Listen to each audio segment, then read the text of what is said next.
주요 은행들이 금리 인상기에 이자 장사로 막대한 수익을 거뒀다는 보도 전해드렸었는데요. 이 국내 금융지주들이 올해 상반기에도 이자 수익을 바탕으로 역대급 실적을 이어간 것으로 확인됐습니다. 그 관련 내용 홍 기자의 뉴스포인트에서 바로 만나보겠습니다. 지금 자리에 홍경표 기자 나와 있습니다. 안녕하십니까? 안녕하세요. 네, 은행권이 이제 반기 보고서를 제출했는데요. 네. 깜짝 실적을 공개했다고요. 네, 맞습니다. 올해 상반기 5대 금융지주가 사상 최대 이익을 거둬들인 것으로 나타났는데요. 예. 주요 금융지주의 올해 상반기 반기 보고서에 따르면 KB금융, 신한금융, 하나금융, 우리금융, NH농협 금융지주 등 5대 금융지주의 이 상반기 누적 당기순이익 총합이 11조 949억 원이었습니다. 네네. 반기 기준 역대 최대였던 작년 상반기에 10조 8,800억 원을 넘어선 것이죠. KB금융이 2조 7,700억 원으로 가장 많았었고요. 네. 신한금융과 하나금융이 2조 원을 넘기면서 그 뒤를 이었습니다. 그리고 우리금융과 NH농협금융도 1조 7천억 원을 넘어섰고요. 네, 작년에 이어서 올해도 역대급 실적을 거뒀다는 네. 얘기 들어봤는데 그런데 이번 호실적 배경에 막대한 이자 수익이 있어서 다시 한번 논란이 됐습니다. 네, 이 5대 금융지주의 상반기 이게 실적 호조 배경에는 핵심 자회사인 은행이 이제 안정적인 이자 이익 성장세가 있었습니다. 네. 5대 금융지주의 상반기 이자이익 총합은 25조 1,144억 원으로 1년 전보다 4.4% 증가했고요. 네. 사상 처음으로 25조 원을 넘어섰습니다. KB금융은 전년 동기 대비 9% 증가한 6조 3,500억 원 가량을 거뒀고요. 네. 신한금융은 7% 늘어난 5조 6,300억 원을 기록했습니다. 네네. 하나금융, 우리금융, 농협금융도 각각 4조 원이 넘는 이자 이익을 올렸어요. 예. 이 시장 금리 하락으로 순이자 마진은 하락은 했지만 은행의 대출 자산이 크게 증가하면서 이자 이익이 확대된 것으로 풀이가 되고 있습니다. 네. 주택담보대출을 중심으로 가계 대출이 늘어난 데다 기업 대출이 가파르게 성장한 것이 또 주요했고요. 네네. 올해 상반기 기업 대출 잔액은 전년 말 대비 6.4% 증가한 821조 7,900억 원에 달했고요. 네. 이 같은 기간 2.3% 증가해서 708조 5,983억 원을 기록한 가계대출 대비 배가 넘는 증가세를 보였다고 할 수 있겠습니다. 네. 가계 대출보다 이렇게 기업 대출이 눈에 띄게 늘어난 뭐 특별한 이유가 있습니까? 이 금융 당국이 은행의 주 수입원이었던 가계대출 조이기에 나서면서 이제 기업 고객 유치로 이제 은행들이 전략을 바꾸면서 대부분의 은행에서 기업 대출 성장세가 두드러진 것으로 보이고 있습니다. 네. 은행들이 최근 주택담보대출과 전세자금 대출도 이제 대출 금리를 잇따라 인상을 하면서 금융 당국의 가계대출 억제 정책에 발을 맞추고는 있지만 네. 시장 금리가 하락하고 부동산 거래가 회복되면서 주택담보대출을 중심으로 가계대출이 계속적으로 증가를 하고 있는 상황이에요. 네. 이 가계대출은 4개월 연속 증가세를 이어갔고 이 2021년 4월 부동산 호황기 이후에 3년 3개월 만에 이 증가 폭이 가장 큰 모습이었습니다. 네. 이에 올해 남은 하반기 은행들의 실적 또한 이자 이익을 중심으로 늘어날 전망이 나오고 있고요. 네, 기업을 통해서 나오는 이자 수익에 더해서 이제 가계에서 나오는 이자 수익까지 더해지면 더 큰 이익이 나올 거다 이런 설명인데 이렇게 은행들이 역대급 실적을 냈으면 과거에 했던 것처럼 또 성과급 잔치를 벌이거나 하진 않았습니까? 이게 사상 최대 실적을 낸 금융지주에 속한 직원들의 이제 올해 상반기 급여가 1억 원 안팎에 달하는 것으로 나타났습니다. 네. 특히 우리 금융지주와 하나금융지주의 남성 직원들이 올해 상반기에만 받은 금여가 1억 원이 넘었어요. 상반기에만 억대 연봉을 찍었네요. 우리금융 남성 직원들의 올해 상반기 1인당 평균 급여가 1억 500만 원이었는데요. 이 여성 직원들이 6,200만 원을 받은 것을 고려하면 만약에 성비를 감안하지 않은 우리금융 직원들의 상반기 평균 급여 같은 경우는 9,700만 원 수준인데 네네. 이게 지금 4대 금융지주 중에 가장 높은 수준입니다. 예. 작년 평균 급여가 한 9,200만 원 정도였다면 점을 고려하면 한 500만 원 정도 오른 셈이고요. 네. 2위는 이제 하나금융 직원들의 상반기 평균 급여는 9,400만 원으로 1년 만에 한 1,000만 원 가까이 뛰었습니다. 네. 특히 남성 직원들의 급여는 1억 200만 원으로 우리금융과 함께 1억 원대를 넘었고요. 예. 또 신한금융지주 같은 경우는 평균 한 8,600만 원을 상반기에 받았었는데 네. 이는 작년 상반기보다 한 1,200만 원 줄긴 했고요. 아, KB금융지주도 한 8,000만 원의 급여를 받았는데 네. 1,600만 원 정도 줄었습니다. 네, 알겠습니다. 은행권 소식 살펴봤고 다음 뉴스 보겠습니다. 네, 미국 주식에서 비트코인 간접 투자 늘리는 국민연금. 이 국민연금이 투자 포트폴리오를 공개했는데 특히 비트코인 관련 투자 지분을 확대해서 눈길을 끌었다고요. 네, 맞습니다. 이 국민연금이 미국 직접 투자 포트폴리오에서 비트코인 관련 기업 마이크로스트래티지를 추가한 것으로 드러났습니다. 네. 이 국민연금은 우리나라 최대 연기금으로 이제 투자 현황과 포트폴리오의 시장에 관심이 맨날 쏠리는데요. 네네. 국민연금이 미국 증권거래위원회에 제출한 분기 보고서에 따르면 국민연금은 올해 2분기에 마이크로 스트래티지 24만 5천 주 가량을 신규로 투자한 것으로 알려졌습니다. 예. 금액으로 따지면은 3,374만 달러, 우리나라 돈으로 한 460억 원 규모인데요. 우리는 그 국민연금 미국 주식 직접 투자 포트폴리오 중에서 한 0.04% 정도를 차지합니다. 네. 이 마이크로 스트래티지란 기업은 이제 미국 단일 기업 중에서 가장 많은 비트코인을 보유한 회사예요. 비트코인 전체 공급량의 한 1% 이상의 총 22만 6,500개를 보유를 하고 있습니다. 이 기업 하나가. 예.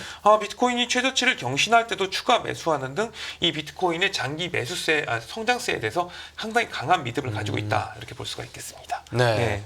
또 국민연금의 비트코인 관련 종목 투자가 이번이 처음이 아니죠. 네, 이게 앞서서 이제 작년 3분기 국민연금은 이 코인베이스, 그러니까 비트코인 거래소죠. 주식을 한 28만 2천 주 등을 취득하면서 이제 비트코인에 대한 간접 투자를 시작한 바 있습니다. 네. 국민연금의 매수 이후에 이제 비트코인 같은 경우는 이 현물 ETF 승인 기대감으로 강세 흐름을 보여왔었는데요.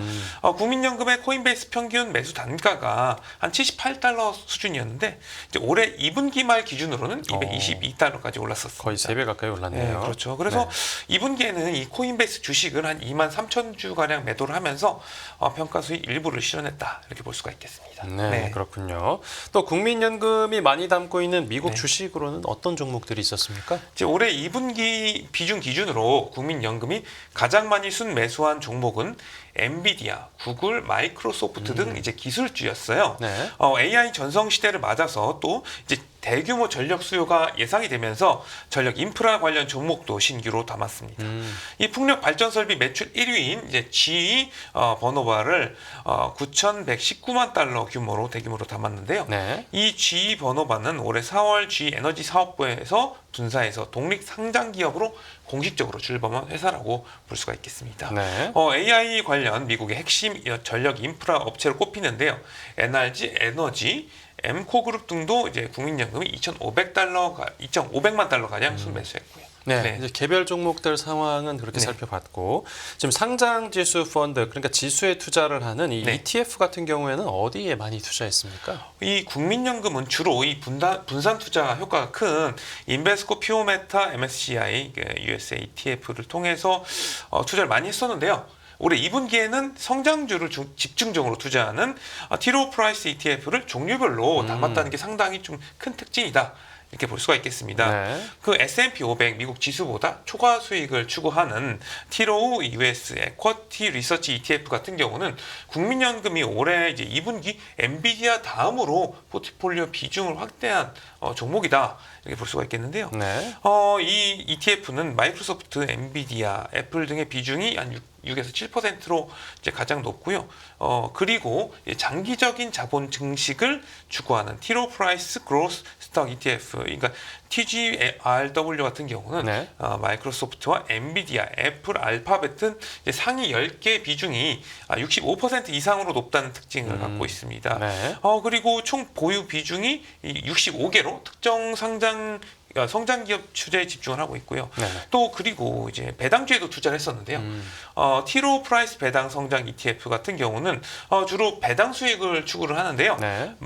마이크로소프트 비중이 7.1%로 가장 높고 애플, 비자, 일라릴리 등 이제 순서로 보유하고 있는 ETF다 이렇게 말할 수가 있겠습니다. 네, 개별 종목에 이어서 ETF도 좀 기술주에 네. 중점을 두고 있다는 게 눈에 띄네요. 맞습니다. 알겠습니다. 이 국민연금 포트폴리오 관련 내용 살펴봤고 다음 뉴스 보겠습니다. 네, 테슬라 주가 6.3% 상승, 엔비디아는 시총 3조 달러 회복. 이 간밤 미국 증시에서 기술 기업 주가가 급등하면서 투자자들 사이에서는 앞서 주가가 급락했던 블랙 먼데이가 언제 있었냐라는 반응이 나온다고요.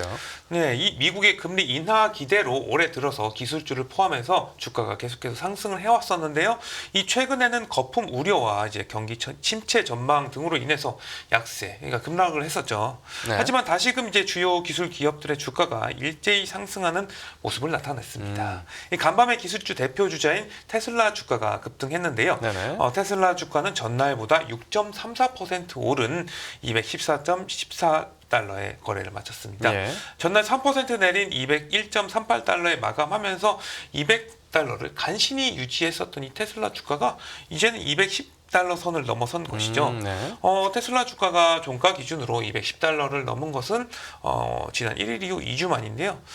이제 210달러를 넘어섰다고 하면 상당히 높아 보이긴 하지만 지난달 예상치를 웃도는 2분기 이 차량 인도 실적으로 인해서 260달러를 넘어선 것에 비해서는 아직이 좀 갈 길 좀 있다. 이런 수준이라고 볼 수 있겠습니다. 네. 그리고 간밤에 엔비디아 주가도 크게 올랐습니다. 엔비디아 주가는 4.05% 오르면서 122.86달러에 마감을 했는데요. 엔비디아는 지난달 23일 이후 종가 기준 120달러 선을 회복한 것은 물론 이제 시가총액도 이제 3조 220억 달러에 달해서 이제 3조 달러도 회복을 했습니다. 예. 그리고 최근에 이제 비교적 하락폭이 컸던 세계 최대 상거래 기업, 이제 전자상거래 기업 아마존이 4.4% 오른 것을 비롯해서 이제 시가총액 1위 애플도 1.35% 올랐고요. 네. 마이크로소프트 1.18% 올라서 매그니피센트 7으로 불리는 주요 테크 기업 주가가 이제 상승세를 보였습니다. 네.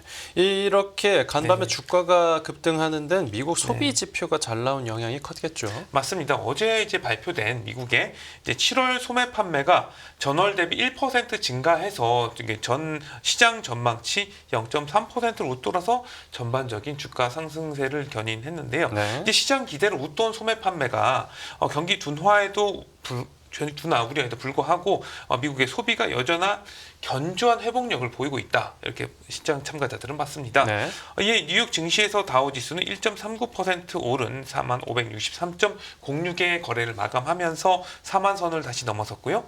S&P 500 지수는 1.61% 상승한 5,543.22에 나스닥은 2.34% 오른 17,594.5에 각각 장을 마감했습니다. 네, 또 다음 주에 나오는 경기 지표도 잘 살펴봐야겠습니다. 맞습니다. 네, 오늘 뉴스 포인트는 여기서 정리하겠습니다. 잘 들었습니다. 감사합니다.